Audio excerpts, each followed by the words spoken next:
All right, we're recording. All right.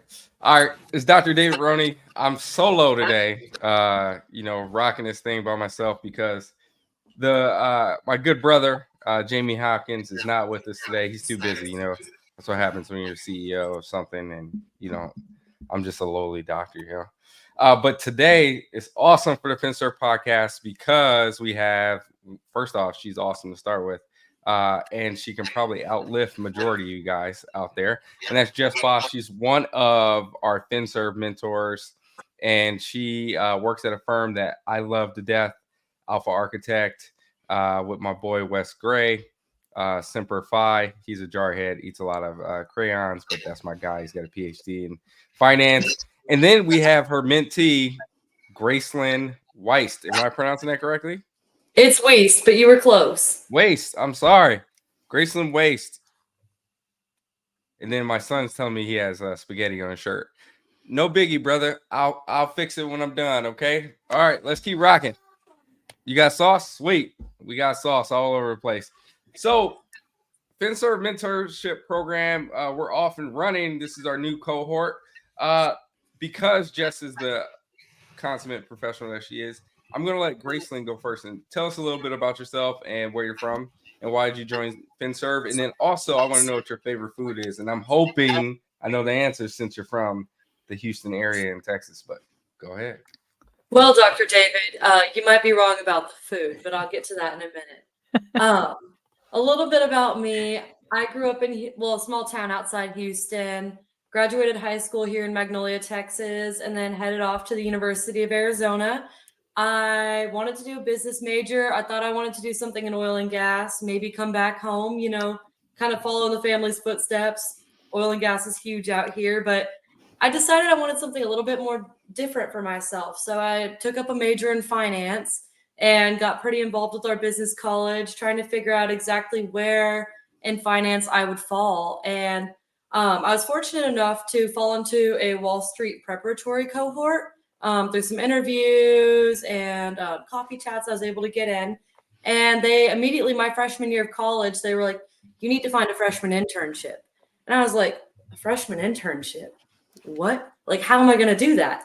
And so I came home back to Texas over spring break. That was a year ago now because it's spring break for me right now. And I just started handing out my resume at like wealth management firms and like any kind of financial firm that I could think of. I started just handing out my resume, and I stumbled upon Carson Wealth, a town over from me in the Woodlands, if you know where I'm talking about, Dr. David. And they unfortunately didn't offer me an internship, but stayed in touch with me through my LinkedIn and email that I had left on my resume. And the principal of the office actually pushed me to Carson Wealth Omaha in Nebraska. And through the director in Omaha, Miss Julie Raggets, who does outreach there, she pushed me to FinServe and the FinServe Foundation. And I became just like super involved with FinServe and more intrigued by Carson Wealth. And that's also where I was introduced to Jess, who I've had the pleasure of spending the last year getting to know and be mentored by. And so that's kind of my long-winded spiel on how I found the FinServe Foundation. But I mean, I've been able to have some pretty good experiences in it. I was able to go to Nashville, meet Jess in person, meet a ton of incredible people involved in finance, and, heard a lot of really cool stories from some great minds. So overall, it's been a great experience so far. And to close out, my favorite food is sushi. I used to wait tables at a sushi restaurant. Yeah, surprise. Yeah. Okay, all right, give me this. Favorite burger in Texas? Fast food burger. Favorite burger? Oh, that's so hard, though. Do you have like a direct favorite? Because like for me right now, when I was here, it was Whataburger, which I know is cheap or whatever. Whoa. Let me live. Slow down. There should be Whataburger and nothing else. Let's just make sure that's clear. Well, I live in now, and it's got like this massive LA presence, so it's like every street corner has an In-N-Out. And after a while, after a while though, you're like, this is not half bad. If the podcast ends here, you just know why. Oh my God. I grew up in California, and I can tell you Whataburgers were better than In-N-Out. I'm gonna let that slide though, because I love sushi. All right. But so sushi is super clean eating, which is the reason why I love sushi, right? Super clean eating. And my fitness finance fanatic, 3Fs or F cubed, is Cute. Jess Bosch. And she has the distinction of outlifting a lot of people. Mm-hmm. So, what do you got for us, Jess? Where are you from? Give us a little spill. All right. Well, pick it up through my accent. I am from Georgia, and I have always been from Georgia, and may always be in Georgia. Who knows? But I live in Augusta now. Grew up just south of Atlanta, and love the culture here. Also love experiencing other cultures. I've been out west a bit. Like I really just appreciate kind of a mishmash of cultures, and that has served me well in finance because finance is a mishmash of people for sure. And they the crew that I have aligned myself with as of today, Alpha Architect, have given me an opportunity really to be a bridge between their understanding of quant finance and the advisory world that does not usually speak quant finance, and nor should they, because clients don't need it in that language at all. So I spend a lot of time being the bridge between the quant world and the advisory world. And I started off in the industry in the advisory world, was an advisor for a time, and that is how I met Jamie, Brian Money, and then eventually yourself, Dr. David, was just through my connections with Carson and the good folks there, and the encouragement to join the FinServe Foundation to be a mentor, which we'll get into, I'm sure, but has been just a truly incredible experience from my side of things. So. Thank you both for that. You know, Yep. the Fencer Foundation is near and dear to my heart. It's something that I mean, I watched Jamie start this thing from an idea, and he told me the idea, and I'm like, man, it sounds cool, right? You know, I'm all about giving back, so let's just do what we have to do. And then he asked me to be on the board, and then all of a sudden he's like, hey, man, I need you to do this podcast. And I'm like, but I don't like podcasts, and I've done too many of them. And sure enough, here we are. And the mentorship program is awesome to the point where we've been able to connect awesome professionals with awesome students. And we feel like that is a very synergistic thing. And you really get to the humanistic aspect of it. Grayson, can you do me a favor? What I want to do is everyone always talks about the positives of things, right? So we're going to flip that around. What is something that FinServe can do better to serve students? Because guess what? Like, I'm on the board and I can make some changes, right? So tell me, so before we get to the positives, let's see, what can FinServe do better? Yeah, so definitely when I first started in this foundation, I will candidly say I was pretty cold to the idea of like having a mentor because I have a hard time with vulnerability. So my main lead in was like potential like resources and being able to learn and like be pushed around in an industry I was interested in and like kind of get to pick people's brains. So one thing that like I think FinServe could maybe do better is like, because I know Jess did a great job. I'll say candidly, she did a great job of like connecting me with a lot of people, but I know that not everyone is Jess either. And so, and in the future, maybe if FinServe had more like readily available resources for students that were like applicable to their major of interest or their career of choice, I think that would definitely be helpful because it allows them to like, you know, get their hands on more preparatory materials or get a better idea of exactly what they're putting themselves into career wise. That's actually very helpful, and that is something that we talked about doing and where we're going to expand to. Hopefully, we're going to get you to the point where you get enough resources and then you become a mentor for someone else in the program. That's the eventual, like, pay it forward aspect. Jess, where you feel like we can do better in FinServe? Oh, I love how FinServe has aligned themselves with the mission of this next generation. Something that I see a lot in this next generation is even with Graceland, what we talked about in the beginning is this path of I need to excel to the next level, this rapid kind of start in finance that everybody feels like they need to get. And I would maybe an analogy to that parents might understand is, as your kids are coming up in sports right now, when I was a kid, I just remember being able to try everything without really a sense of failure, a fear of failure. And nowadays, as kids are going through, it's almost like they have to pick a sport at such a young age, or the parents are even picking that for them and having to push them through a lot of coaching and learning modules, a lot of sports camps during the summer, travel ball during the fall and spring, in order for them to even have access or the opportunity to participate in sports at the middle school level. Like, it's really pretty ridiculous how aggressive it's gotten with onboarding kids into sports. And I feel like we're maybe trending in that direction in the finance industry as well, that if you don't come into your career in finance with all of these skills already set in you and the ability to apply them in a meaningful direction, like, there's really no opportunity for failure here, or very little room for that. And so I really would love to be a part of helping these students that are coming in realize, like, the failure is actually part of the journey. And please embrace that. Please know that you're going to have room for that here.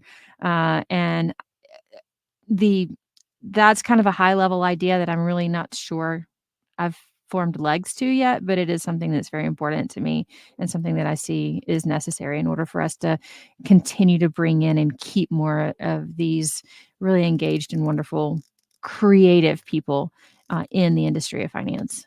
Yeah, that's a great point that you bring up, and we've talked about it before within the board of, hey, um, let's try and get people as many experiences as possible, right? Because you don't know what you don't know, right? Right. Like, Graceland, you may think you want to come in and be an advisor, and it turns out like you really love the back office, or you really love marketing, or you really love sort of dealing with compliance, which I hope you never actually love dealing with compliance. I swear to God. But those are things that, like, we got to get you exposed to, right? And it's the same thing. And if the model for FinSurf works, like, you can apply it for different fields, to law, engineering, like all these different things. If this model works, which is the reason why I'm so passionate about it. But you make a great point. We need to do a better job of actually exposing everyone to everything. And as the program grows, I'm happy that we continue to get mentors sort of from all aspects of finance, because this is a financial services organization. It doesn't mean that it's only an advisory organization or it's only a client marketing, right? Like, we want to get to the full breadth of everything going on. With that being said, what are we doing good at so far? Like, what are you enjoying, Graceland, of the actual mentorship process? I have a lot to say on this. I really, really love this program because, kind of how I prefaced my previous answer, I don't warm up well to like mentorship situations because I have a hard time getting into the nitty gritty of like self improvement or like facing kind of like internal fears head on. So being presented with someone that's like very warm and constructive like Jess, I actually loved it in the long run. Like, it was hard for me at first, but by our final call, like, I was tearing up because she has taught me so much. I love that this program allows me to express like professional questions and like professional insecurities or concerns or even just curiosities in a safe space, because I know like in a lot of the financial world, regardless of like field or industry, it can be pretty cutthroat. And so being able to ask those questions in like a way that doesn't like where I'm not really compromised in terms of like my professional validity has been very, very helpful to me. Also, having a mentor that's in my corner and like helps me approach things from a personal perspective rather than like sheerly operational, like black and white, has been a new perspective that I personally have never taken. I'm more of like the if this then that kind of black and white thinker in that field. And Jess has allowed me to evaluate things from like a very personal POV. That's definitely allowed me to grow as both a person, a student, and I guess also a professional. So 3 different ways. And I've loved that about this program. As I also mentioned, I was able to go to Nashville in the fall, and I loved that. That was like such a unique and interesting experience for me. I got to meet a ton of financial professionals who pointed me in a bunch of different directions, gave me a bunch of different professional leads, talked about their lives, what they liked, what they didn't like, so I could get a better understanding of where I stand and like where my interests lie on like different spectrums of different jobs. And I also got to see a new city, which was great. But my favorite part was meeting Jess in person. I mean, that was when we barely knew each other, and we've just come such a long way. And it's such like an interesting gauge to be able to have. But overall, just like the guidance and treatment I've received from this foundation has allowed me to learn in many ways, like many more than one. It's allowed me to grow both as a person and a professional, which I think is hard to find in finance. That's awesome, and I love all of it, right? And with that being said, every time Jess smiles, like the light just shines on her. So like that's how you know, like she loves every aspect of it. It's awesome, right? And I think one of the biggest things that you talk about is the fact that we expose you to the industry, right? Like we actually get you in front of people. And that's one of the benefits of FinServe is we pay for the students to go to at least one conference, right? And one of them I think is very important. And I want to make sure that you actually, Graceland, you get a chance to do it, is there's women specific advisor conferences that we try and make sure that the women in our program get to. Same thing with minorities. And it's a very important aspect and sort of getting you out of your comfort zone, because when you're trying to get a job for the first time, you kind of feel like you're under the radar and you have to be 100% perfect. I'm not 100% perfect, right? No one is. And we try and be a human about approaching this process. With that being said, Jess, what led you to become a mentor, and how do you feel like FinServe, the way that we set up, sort of helps facilitate you being a mentor to the next generation? What led me to this was um, being shoved into it, right? So I honestly, for the same reasons that Graceland expressed, like I shy away from stepping into these types of roles because I don't know if I have what it takes to lead someone through a process of especially career discovery in finance. That was not something that I did until I was 34. I have no concept of what it feels like to do that in a college experience. And so there's a bit of maybe imposter syndrome coming into that I felt coming into this. And especially in our first meeting, Graceland's asking for things like she wants to get better at spreadsheets and Excel. And I was like, crap, I don't know if I can cuss on this podcast, so I won't. So I was like, crap, I don't know how to guide her in this. The benefit of being part of a mentorship community instead of doing this on my own was that then I could lean into the community of other mentors that are here. One that have had more experience than me doing this. They've been doing this for a while and also had other lanes into finance that I could lean into. So I was still able to connect Graceland with people who could fulfill that specific request while also leaning into the other things that she asked for that I also felt more comfortable doing. So I would say like the benefit of this type of setup is one, it's set up as a community on both ends. There's a community of mentees, but there's also a community of mentors. And so there's a lot of ways to connect these students that are coming in. And I can still lean into what I feel like I'm good at, and offer that as a benefit to the relationship. But then for the things I'm not good at, I'm not on an island. I can reach out, find connections with other people inside the network, and connect her, and still get those answers for her because it matters to me that she's able to move forward in her career in the ways that she wants to. But I don't have to know all of those things myself in order to make that happen for her. So to your point earlier, the synergy of this community is something pretty special that I've taken note of as I've gone along. Yeah, as we've sort of grown FinServe, I think it's very important to continue to point out a lot of people and man, I hate cliches. If you see me on Twitter, I just can't stand it, right? When people overuse certain things like, oh, I'm disrupting this and I'm doing this. Like, no, you're just copying the same thing as before. But like what has happened because we've grown organically, right? Like we haven't actually like gone out grassroots, like put out advertising for this. It's been a lot of word of mouth. It's been a lot of labor of love. What's you've gotten people who have formed tight-knit bonds, and it really has built a community from the ground up. Like, Yeah. where if I have a question about something, I can talk to Michael Lane from BlackRock about it. Or if I have a question about just random anything, I can call Brian Money or Dr. Julie Regerts, or I can talk to Jamie, or I can talk to Kellen. There's so many different things that we can do.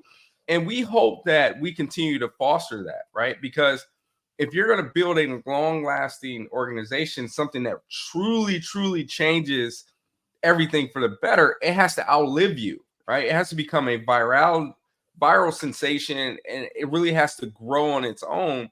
And part of growing on its own is that interaction that you and Graceland had, Jess, where, you were, this wasn't really your cup of tea. It wasn't really her cup of tea. And you're just like, well, I'm just going to try it and see what happens. And then you guys hit it off. And you're like, hey, man, this kind of works. Like, and then you're like, oh, I have questions. And then you grow and she grows. And then we're all just sort of growing together. Think about it. I started this podcast by saying there was no way in hell that I was going to do a podcast. And then my friend Jamie asked me to do a podcast. And then here we are, right? That's part of what FinServe is us getting outside of our own comfort zone. No one grows by staying in their comfort zone. So, Graceland, with that being said, where do you see yourself sort of hoping to get to in 5 years? Years, I've got a lot of things that I'd like to have accomplished, but from a professional standpoint, we are talking professional, yes. I mean, it's up to you. I mean, I would say I have a lot of things. I mean, within 5 years, I probably want to eat a certain number of waffles by that time. Read a certain number of books, things of that sort. But I mean, do you? Okay. Understood. And hopefully it includes Whataburger, but that's another side note. But yeah, I mean, let's start with professional. Where do you want to be professionally in 5 years? Professionally in 5 years from where I'm standing today, I would love to be working in investment banking. Actually, hopefully by then I would be an associate or at the associate level within a bank. Preferably within a group that I'm interested in, like consumer and retail. Or oil and gas. I'm not opposed to it, but I don't want to come back to Houston once I leave. All right. So now, personally, what does 5 years look like for you? Who are you in 5 years? Who am I in 5 years? Well, I've always had a hard time opening up to people. So I would like to say maybe someone that's a little bit more vulnerable or less afraid to, I guess, be friends with people. But at the same time, and as a contradiction to what I just said, I want to be someone who's incredibly independent. I want to be someone who can financially and personally rely on myself and be able to take on life in high stress situations and an impressive career by themselves. And I don't think that's easy to do, especially being comfortable with yourself in isolation in your mid 20s, because I'll be 25. I don't think that's easy. And so in 5 years, I think that's something that I would have liked to have mastered. I can see that, and I can understand that. I can flat out tell you, like, well, you've already sort of proven that you can step outside your comfort zone by the fact that you're just as mentee. But I mean, that's semantics, right? That's semantics. At the end of the day, that 5 year, it's going to sort of change, right? And you just sort of have to give yourself some grace, right? Give yourself some grace. Mhm. And really understand that, like, who you are 5 years from now might be a little bit different, right? Because you said, hey, I want to be someone who thrives in a high stress environment. And then you said, I want to be an investment banking. I mean, that is by definition to thrive in a high stress environment. That's who they are, right?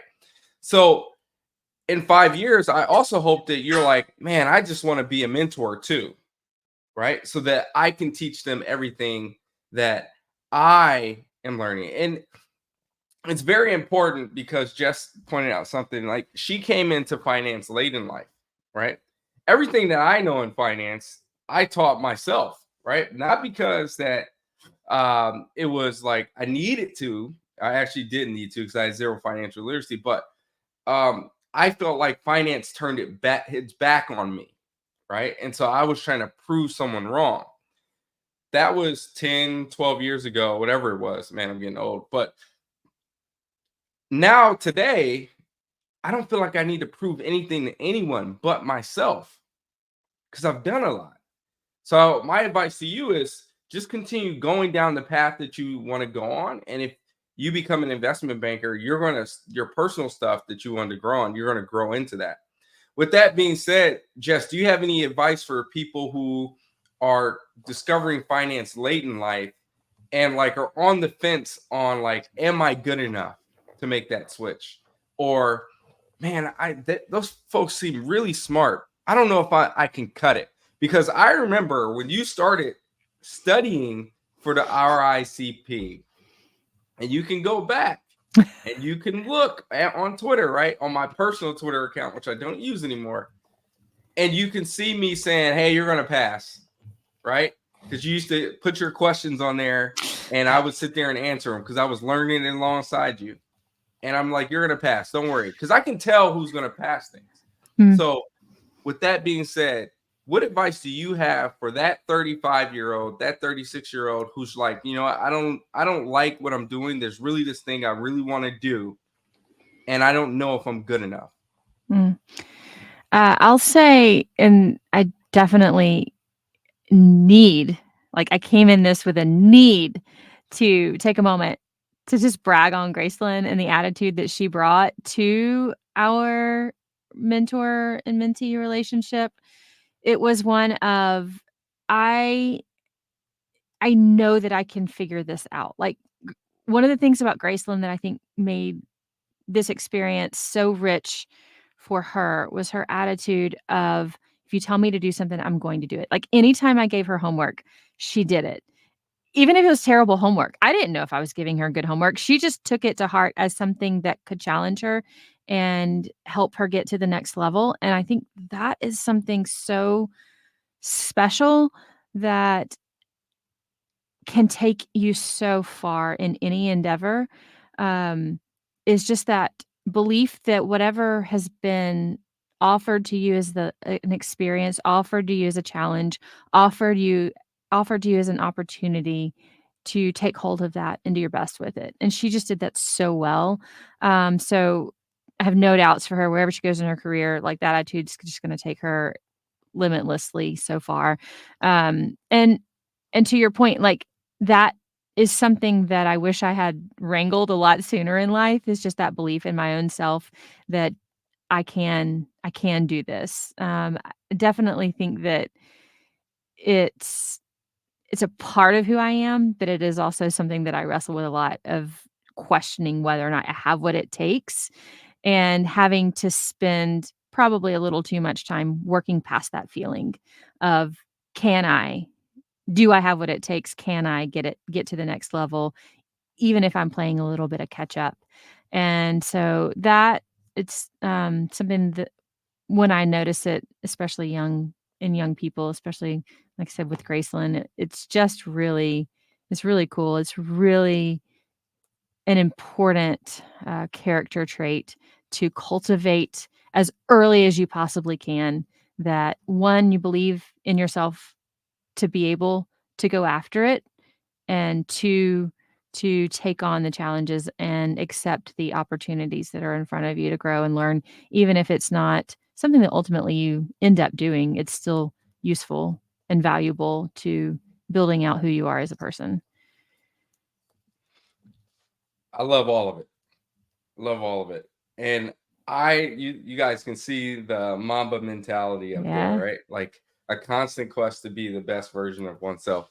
And that I use that, and I sort of use that in my own life, because I absolutely struggled with imposter syndrome. Everywhere I go for a long period of time, I was the only one who looked like me. I was the only one who talked like me, only one from the economic background I was from. And so I was constantly having to question, and it was my inner critic questioning whether or not I should be there, right?